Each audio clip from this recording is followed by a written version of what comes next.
Is a big bounce back for the market likely?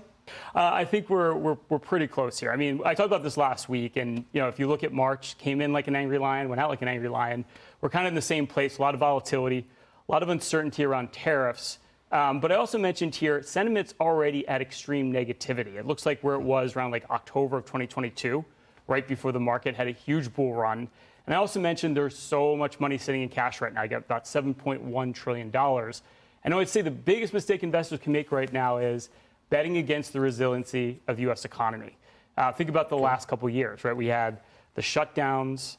We had the Fed essentially tightening monetary policy to extreme levels. We had 9% inflation, yet the economy grew over the last 2 years. I would bet the same bet this year. Okay. Why do you think that the Mag 7 stocks, Magnificent 7 tech stocks, why do you think they're a bad long-term bet? Remember, I've had Microsoft for 20 years. And you've done well, and you can tell. Okay. No, I think the bottom line is this. Look, I think you will get a bounce there, like the rest of the market, but it kind of reminds me of fracking.